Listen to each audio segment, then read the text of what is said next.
ఉద్యోగాల సాధనలో ఎంఎస్ఎంఈలే కీలకమన్నారు మంత్రి Nara Lokesh.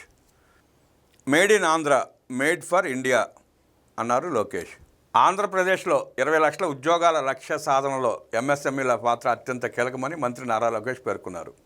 Made in Andhra, made for India, made for the world లక్ష్యంగా ప్రభుత్వం ముందుకు సాగుతోందని తెలిపారు. National stock exchange of India, AP MSME development corporation, CI సంయుక్తంగా నిర్వహించిన MSME IPO alternative option for growth అవగాహన సదస్సులో మంత్రి పాల్గొన్నారు. ఎంఎస్ఎంఈలకు మూలధన మార్కెట్ అవకాశాలపై అవగాహన కల్పించేందుకు చేపట్టిన ఈ కార్యక్రమాన్ని ఆయన అభినందించారు. ఈ సందర్భంగా మంత్రి మాట్లాడుతూ యువగళం పాదయాత్రే 20 లక్షల ఉద్యోగాల లక్ష్యానికి ప్రేరణ. యువగళం పాదయాత్రలో తనకు ఎదురైన ఒక సంఘటన 20 లక్షల ఉద్యోగాల లక్ష్యానికి ప్రేరణగా నిలిచిందని మంత్రి లోకేష్ తెలిపారు. 226 రోజులు 3132 కిలోమీటర్లు నడిచిన యువగళం పాదయాత్రలో ఎన్నో కుటుంబాల కష్టాలు, ఆశలు, ఆకాంక్షలను దగ్గరగా చూశాను. ఒకరోజు పెనుగొండలో కియా వద్ద సెల్ఫీలు దిగేందుకు దారుణమైన ఎండలో 23 కిలోమీటర్లు నన్ను జాతీయ రహదారిపై నడిపించారు. అక్కడే కియా అనుబంధ సంస్థలో పనిచేస్తున్న పద్మావతి అనే చెల్లి నాతో కలిసి నడిచింది. కియా అనుబంధ పరిశ్రమలు రాకముందు ఆమె గృహిణి, బాగా చదువుకుంది కానీ ఉద్యోగం చేయలేదు. కియా అనుబంధ సంస్థలు వచ్చిన తర్వాత కుటుంబ సభ్యులను ఒప్పించి ఉద్యోగంలో చేరింది. నెలకు 30,000 రూపాయలు సంపాదిస్తోంది. అప్పటి వరకు భర్త మీద ఆధారపడిన ఆమె ఇప్పుడు ఉద్యోగం చేస్తూ కుటుంబాన్ని కూడా చూసుకుంటోంది. ఆమె కథ విన్న తర్వాత నాకు ఉద్యోగ కల్పన ఎంత ముఖ్యమో అర్థమైంది. ఆ ఆలోచన నుంచి 20 లక్షల ఉద్యోగాల లక్ష్యం పుట్టింది. మేము ఇచ్చిన మేనిఫెస్టో సూపర్ 6 హామీల్లో కూడా మొదటి హామీ 20 లక్షల ఉద్యోగాల కల్పనే. ఈ లక్ష్య సాధన కోసం అందరం కలిసి పనిచేస్తున్నామని పేర్కొన్నారు. గత 23 నెలల్లో ఆంధ్రప్రదేశ్ పెట్టుబడుల గమ్యస్థానంగా మారింది. ముఖ్యమంత్రి చంద్రబాబు రాష్ట్ర బ్రాండ్ అంబాసిడర్ల ప్రపంచవ్యాప్తంగా పర్యటిస్తూ పెట్టుబడులను ఆకర్షిస్తున్నారు.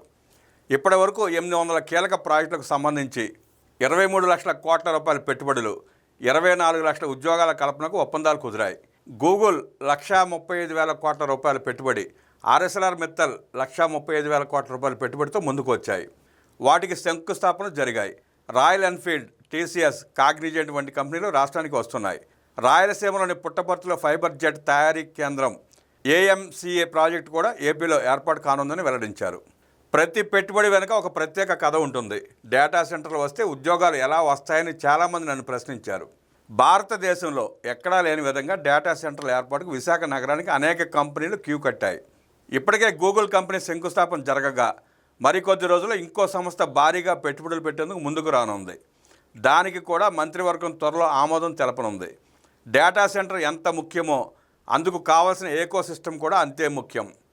విశాఖలో గూగుల్ డేటా సెంటర్ ఏర్పాటు కావడంతోనే రాయలసీమకు క్యారియర్ కంపెనీ వచ్చింది. గూగుల్ డేటా సెంటర్ నిర్వహణకు భారీ స్థాయిలో కూలింగ్ సిస్టమ్స్ అవసరం అవుతాయి. ఆ అవసరాన్ని తీర్చేందుకు క్యారియర్ కంపెనీ శ్రీ సిటీలో పెట్టుబడులు పెడుతోంది. దీనినే మల్టీప్లేయర్ ఎఫెక్ట్ అంటారు. ఒక పెద్ద పెట్టుబడి వస్తే దాని చుట్టూ అనేక అనుబంధ పరిశ్రమలు, ఉపాధి అవకాశాలు ఏర్పడతాయని లోకేష్ వివరించారు. మొదటిసారిగా మేము ఎమ్మెల్యేలు, ఎంపీలు అయినా ఆంధ్రప్రదేశ్ను ఉన్నత స్థాయికి తీసుకెళ్లాలని కలిసికట్టుగా పనిచేస్తున్నాం. ఒకే రాజధాని, అభివృద్ధి వికేంద్రీకరణ ప్రభుత్వ లక్ష్యం. మన ఎకానమీ $200 బిలియన్ ఉండగా 2047 కల్లా $2.4 ట్రిలియన్ తీసుకెళ్లాలని ప్రయత్నిస్తున్నాం. దానికోసం క్లస్టర్లు ఏర్పాటు చేయాల్సిన అవసరం ఉంది.